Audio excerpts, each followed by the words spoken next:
कम मेहनत करूँ और मुझे जल्दी मिल जाए। क्या बोलते हैं, इंग्लिश में मेरा बहुत इंटरेस्ट था हिंदी के अलावा, तो वो मैंने सीखा इंग्लिश। तो जिस तरह से उनका वोकैब तो मैंने ग्रेजुएशन से ही शुरू कर दिया इंग्लिश पढ़ना, नॉवेल्स पढ़ना। हिंदी का तो सर बहुत अच्छा से पढ़ाते ही थे, तो दोनों सब्जेक्ट मेरा साथ साथ चलता रहा। एमए में गए और फिर बहुत सारे अच्छे प्रोफेसर्स मिले।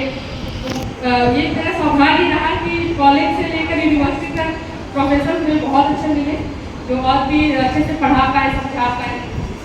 वहाँ की क्लासेस होती थी, बहुत अच्छे तरीके से होती थी। फिर मैंने साथ में पीजीडीटी किया। पीजीडीटी करने के बाद जब उसके बाद मैंने एग्ज़ाम दिया, देखने के लिए मेरा पूरा क्वालिफिकेशन पूरा नहीं था, इसलिए मैं सिर्फ देखने के लिए एग्ज़ाम दिया कि मैं कर सकती हूँ कि मैंने एग्ज़ाम दिया, उसमें मेरा स्कोर अच्छा था। बिना पढ़े ही 112 नंबर आए थे 200 में, तो था कि इस सेक्टर में हम कर सकते हैं। मैं आपको आतना जरूरी है कि आप कहाँ पर हो और क्या किस पर मेहनत करें। उसके बाद जब हमें खत्म हुआ तो लॉकडाउन में ही घर पर ही पढ़ाई करी, है ना। फिर 2021 में मैंने बीएड भी करा, 21 से 23 के बीच बीएड भी करा, साथ में तैयारी भी चलती रही। वहाँ भी बहुत मुश्किलें आई क्योंकि बर्दवान से मैंने बीएड करा है गवर्नमेंट कॉलेज से, तो वहाँ पर रहकर ही पढ़ाई करनी पड़ती, रोज आना जाना पॉसिबल था नहीं। तो मैंने वहीं पर रह के सारा तैयारी मैंने करा है। उसके साथ मैंने एग्ज़ाम दिया 2021 का एग्ज़ाम, 21 में आया नहीं फॉर्म, 2020 में आया था। पहला अटेम्प्ट किया मैंने एग्ज़ाम, 160 मार्क्स आए थे, तो थोड़ा कॉन्फिडेंस आ गया था, चलो आप कर सकते हैं, लेकिन वो ओवर कॉन्फिडेंस आ गया था। तो ये भी बोलना चाहूँगी कि अगर आप पहला पेपर में अगर मार्क्स आपका अच्छा आता है तो आप ओवर कॉन्फिडेंस मत होइएगा, मेरे जैसे गलती मत करिएगा, है ना। ओवर कॉन्फिडेंस था कि मैं कर लूँगी, मैं लिख लूँगी। जब एग्ज़ाम में मैं बैठी हूँ तो पेन नहीं चल रहा मेरे हाथ से। हिंदी का तो मैंने कर लिया, सब कर लिया, इंग्लिश का सेंटेंस नहीं बना पा रही हूँ, इतना प्रेशर आ गया था सर कि मैं क्या करूँ। अब मेरा इंग्लिश पूरा लगभग 4-5 लाइन लिखा था मैंने।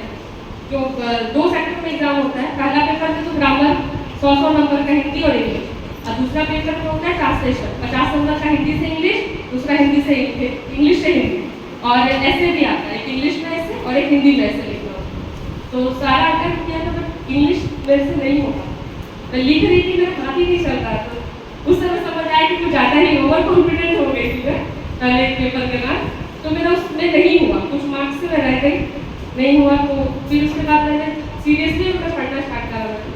21 में फॉर्म नहीं आया, बहुत हताश हो गई कि अब क्या होगा, इसमें तो फॉर्म ही नहीं आ रहा, और मैंने सिर्फ इसी को अपना करियर बनाने का फैसला लिया था। थोड़ा सा हताशा हुई, लेकिन 22 में फॉर्म आया तो मैंने सोचा इस बार तो मुझे लेना है, चाहे कैसे भी करना है मुझे करना है। साथ साथ में बीएड में स्कूल में ट्रेनिंग दी थी, वहाँ के टीचर्स ने बहुत सहयोग किया कि आप यहाँ पर बैठ के भी पढ़ सकती हैं। तो स्कूल में मेरा क्लास लेने के बाद मैं पढ़ाई करती थी, स्टाफ में बैठ के ही पढ़ाई करती थी।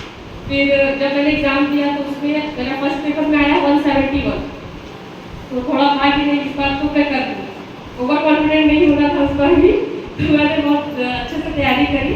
और क्योंकि 30 मिनट में आपको एक ऐसे लिखना होता है, तो उस हिसाब से तैयारी करना पड़ता है कि मान लो जो सब्जेक्ट मैंने पढ़ा है, जो विषय पर मैंने पढ़ा है, अगर वो आ गया पेपर में तो बहुत सही है। अगर वो विषय नहीं आया जो आप सोच के गई हो, अब वो निबंध में वो विषय नहीं आया, तो उस पर भी मैंने तैयारी करी कि मैं कैसे लिख सकती हूँ, है ना। तो वो भी ध्यान रखना पड़ेगा कि आपको थोड़ा बहुत ज्ञान है, तो उसमें भी आप कैसे आप और एलेबरेट करके आप लिख सकते हो जोड़कर, है ना। तो उस हिसाब से भी मैंने तैयारी करी कि मुझे नहीं आता था। तो मेरी बहन ने भी बहुत सहयोग किया है, मेरे पेरेंट्स ने बहुत सहयोग किया कि कोई बात नहीं, लेट होगा कोई दिक्कत नहीं है, ऐसा नहीं है कि तुम्हारे शादी का प्रेशर, आप पढ़ो, आराम से पढ़ो। मेरी बहन ने भी बहुत सहयोग किया है मेरा, और मुझसे पूछते थे कि एक सब्जेक्ट दो, मैं लिखूंगी उसको, तो कुछ सब्जेक्ट बोलती थी, उसके बाद मैं लिखना स्टार्ट कर देती थी। एग्जैक्ट 30 मिनट में बंद कर देती थी कॉपी की तरफ, पेन ले लेती थी, हाँ स्टॉप हो गया, अब देखिए कहाँ तक लिखी हो। तो वो भी बहुत सहयोगी रही है ना। पेरेंट्स ने भी बहुत सहयोग किया है, मेरे पापा मम्मी ने तो बहुत सपोर्ट किया है, बहुत ज़्यादा सपोर्ट किया है। क्योंकि एक वहाँ पर ऐसा था कि बिहारी कल्चर में जो मोहल्ला होता है हमारा, वो ज़्यादा सपोर्ट नहीं करते, शुरू से सपोर्ट नहीं करते। अभी तो बहुत माइंड चेंज हुआ है, लेकिन उस समय ऐसा था नहीं, क्या कर लेगी, एक तो हिंदी लेके पढ़ ली, सबका ऐसा धारणा था कि हिंदी लेके क्या कर लोगे आप, यह भाषा बहुत गलत थी। और मुझे था कि मुझे तो हिंदी नहीं करना, आप जो करना। एक दो जन डांटते भी थे, सर बोलते हिंदी क्यों ले ली तुम, और सब्जेक्ट लो, तो मुझे जो इसको स्कोप इसमें है, मुझे तो नजर आ रहा है मेरा संकल्प है कि मैं इसमें कुछ करूँगी। और जब तक मैं करके नहीं दिखाऊंगी तब तक इनका मुंह नहीं बंद होगा, वो तो बोलेंगे। तो इसी हिसाब से मैंने तैयारी करी कि नहीं, मुझे इसी सब्जेक्ट को और लेके आगे जाना है, दिखा सकते कि हम लोग मातृभाषा में भी पढ़ के अब तक अच्छा पोस्ट पे हम लोग जा सकते हैं। तो उसी हिसाब से मैंने तैयारी करी, फिर एग्जाम दिया। तो जो अच्छा लगी, जो मैंने पढ़ा था वो सब टॉपिक्स आ गया, तो बहुत अच्छा लगा। देखिए सारे टॉपिक्स मुझे आता था लगभग, मैं किसी पे भी लिख सकती थी, ऐसा प्रैक्टिस मैंने कर लिया था 1-2 महीने से, है ना। उसके बाद एग्ज़ाम हुआ, मेरा रिजल्ट आया, मैं बीएड में ही थी, वहाँ पे कर रही थी बीएड। उसी दौरान रिजल्ट आया, तो पहला रिएक्शन तो बहुत, तो रोना ही आता है आपको, ज़्यादा खुश हो जाओगे तो भी आप रोते हो, दुख में तो रोना है ही। तो उसके बाद मुझे बहुत अच्छा फील हुआ कि मैं कुछ कर पाई, जीवन में कुछ कर पाई। और ज्वाइन मैंने किया 5 सितंबर को। तो मेरे लिए बहुत हर्ष की बात थी कि शिक्षक दिवस के दिन मैंने ज्वाइन किया। सर को मैंने कहा था कि सर आज मेरे तरफ से गुरु दक्षिणा है सर कि मैंने आज ज्वाइन कर लिया है। 2 साल पूरे हो गए मेरे यहाँ पर सेक्टर में। ऑफिस में भी माहौल अच्छा ही मिला है, लेकिन ये था कि वहाँ पे भी हिंदी अनुवादक पहले इतना नहीं दिया जाता था, वैल्यू नहीं दिया जाता, लेकिन अब धीरे धीरे सब जान रहे हैं। हमारी सरकार ने भी बहुत अच्छा ये किया, भाषा विभाग वहाँ पे ओपन हुआ है, और हर साल हमारे पखवाड़ा भी मनाया जाता है बहुत ज़ोरों शोरों से। 14 सितंबर को तो गृह मंत्री जी भी आते हैं वहाँ पे संबोधन करने के लिए।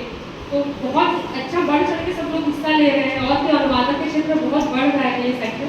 तो अच्छा लगता है कि हिंदी पढ़ रहे हैं लोग, हिंदी पर जोर दे रहे हैं। ऑफिस में भी हमने सारा काम अब हिंदी में ही करवाते हैं, बाइलिंगुअल रहता है कुछ और बाकी सारा हिंदी में होता है।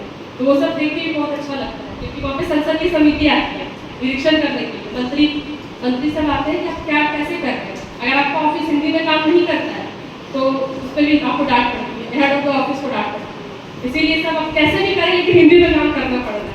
उनको भी और सहजता होती है। साथ साथ हमारे जो पखवाड़ा का आयोजन होता है उसमें जो हम कॉम्पिटिशन करवाते हैं, तो इससे और ज़्यादा सबको ज्ञानवर्धन होगा है कि हम और क्या कर सकते हैं इसे ना। तो ये अब बहुत अमूल्य सेक्टर बन गया है। बहुत से लोग हिंदी में इसीलिए एडमिशन ले रहे हैं क्योंकि उनको अनुवादक बनना है। तो आप लोग अभी से ही निर्णय कर लीजिए, अभी से एक बेस बना लीजिए कि हमें कुछ करना है और इसी सेक्टर में करना है। हमने हिंदी लिया है, कितने अटेम्प्ट में किए थे? दूसरे अटेम्प्ट, पहला अटेम्प्ट में हो जाता पर ओवर कॉन्फिडेंस की वजह से मेरा नहीं हुआ, लेकिन दूसरी बार मैंने किया है ना। तो आप लोग भी फर्स्ट पेपर अच्छा हो, ओवर कॉन्फिडेंट नहीं होना है जब तक आपका पूरा रिजल्ट ना आए, है ना। कॉन्फिडेंस अच्छा है लेकिन ओवर कॉन्फिडेंस अच्छा नहीं होता। ये मैंने कुछ देखा है अपने लाइफ में, इसलिए मैं आपको बता रही कि आप लोग को गलती ना करें। ग्रामर पे जोर दीजिए, हिंदी इंग्लिश दोनों ग्रामर अच्छे से सीखिए। उसके बाद ट्रांसलेशन भी अभी से थोड़ा बहुत, एक सेंटेंस 2 सेंटेंस आप लोग कर सकती हैं। इंग्लिश आपका वीक है तो उस पर जो क्या वीक है आपको पहले देखना पड़ेगा। हिंदी में क्या आपको क्या सेक्शन में आपको दिक्कत आती है, क्या क्या याद नहीं होता, वोकैबुलरी पढ़ाइए, नॉवेल्स पढ़िए। हिंदी में तो इतने सारे हमारे नॉवेल्स, वो सब पढ़िए।